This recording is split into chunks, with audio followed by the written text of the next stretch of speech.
Je vais vous lire un article qui s'intitule Regard sur octobre 88. Il est aujourd'hui clairement établi que les événements tragiques d'octobre 88 ont constitué un round décisif dans la guerre que sont alors livrées les deux tendances lourdes du régime. Les conservateurs, gardiens du temple du socialisme spécifique, caricaturalement représentés par les apparatchiks du parti, et le tenant du libéralisme,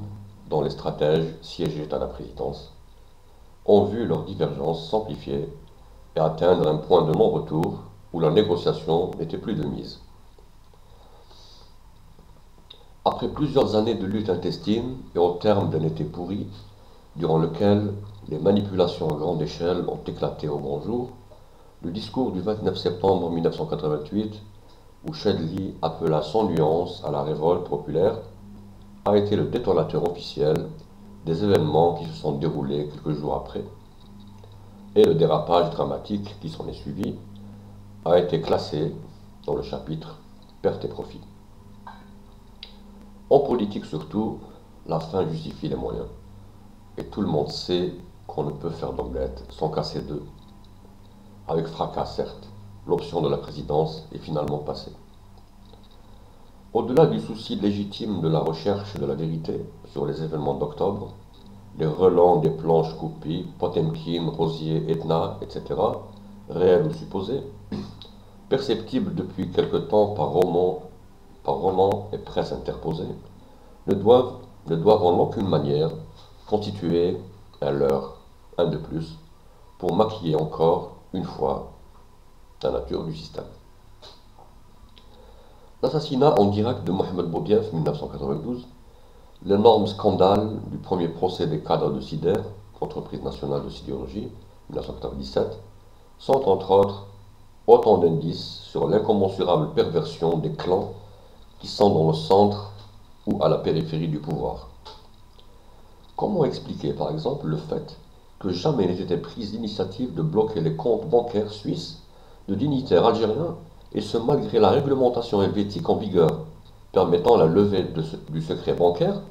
inspiré et ayant vu le jour contre vents et marées, grâce à des hommes tels que Jean Ziegler, député et président d'un influent groupe parlementaire de la Confédération helvétique, sympathisant de la cause algérienne pendant la guerre de libération nationale. Tout gouvernement s'estimant lésé par des comportements mafieux de dirigeants ayant procédé à des détournements d'argent ou perçu des commissions sur des marchés publics ou autres, peut par simple fax adresser aux institutions bancaires suisses concernées, bloquer les comptes des personnes soupçonnées ou incriminées et récupérer le butin en question. L'exemple des Philippines, dans ce sens, est encourageant.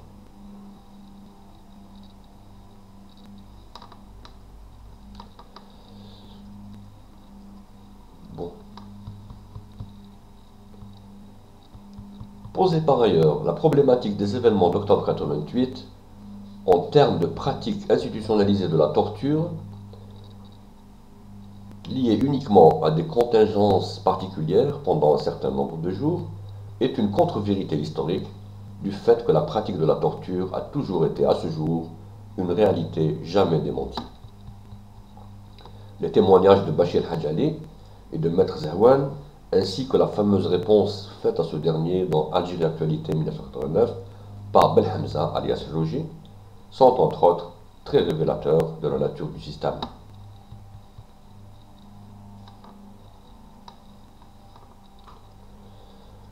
Fondamentalement méprisé par les marionnettistes successifs et autres sous-chefs pratiquant abusivement le pouvoir au nom du peuple, la société n'a jamais cessé d'être embourbée dans la laideur entretenue du quotidien, fatiguée de toutes les intrigues du Serail qu'elle a de tout temps payé rubis sur l'ongle, dans sa chair et dans sa dignité, et dont elle demeure la seule véritable victime,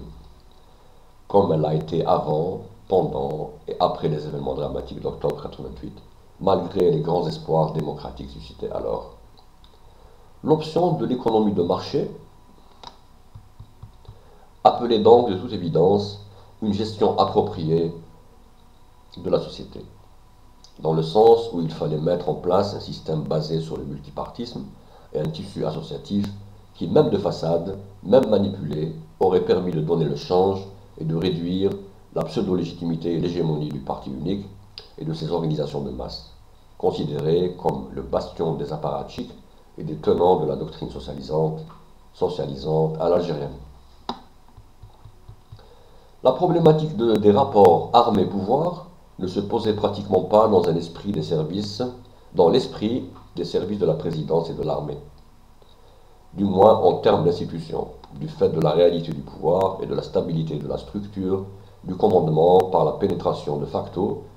de tous les secteurs stratégiques et la même mise directe et indirecte sur tous les centres de décision depuis fort longtemps. Tous les segments générateurs de richesses sont ainsi jalousement pris en charge par les différents clans de la nomenclatura, ceux-là même qui, historiquement, sont à l'origine du détournement des principes du Congrès de la Soumam 1956 au cours de la guerre de libération nationale et s'avérant être les principaux initiateurs du Congrès de Tripoli 62, dont on mesure aujourd'hui les effets dévastateurs sur la nation algérienne, appelée normalement à faire un saut qualitatif vers la démocratie et le progrès, une fois la liberté consacrée par l'indépendance recouvrée. Le partage de la rente par des moyens détournés entre les sphères décisionnelles reste le mode de gouvernement le plus usité par les régimes du tiers-monde. Les peuples, à l'instar du peuple algérien, sont gérés à coups de carottes et de bâtons, avec en prime des doses de religiosité servant principalement à cultiver la patience et le destin, en guise de paramètres principaux d'une doctrine hybride,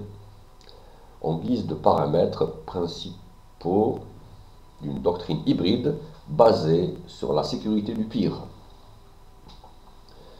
La Constitution de 1989 officialise la dynamique pluraliste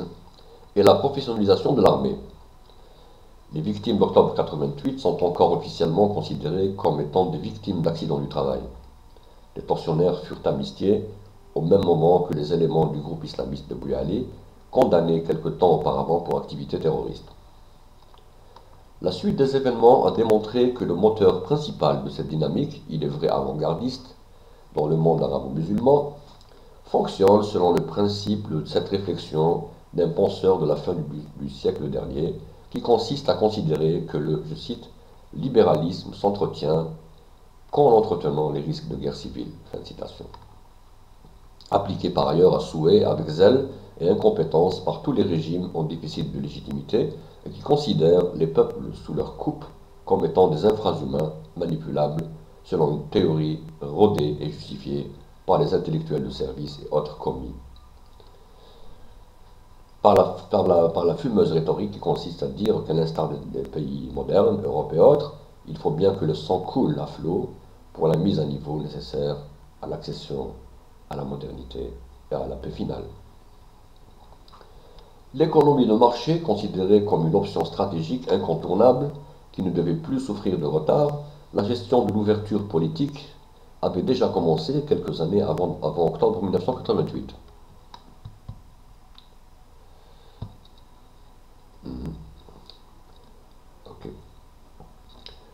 Passage obligé, la liberté d'expression devait être encouragée. Les services spécialisés de la présidence et de l'armée avaient déjà commencé à lézarder le mur de la pensée unique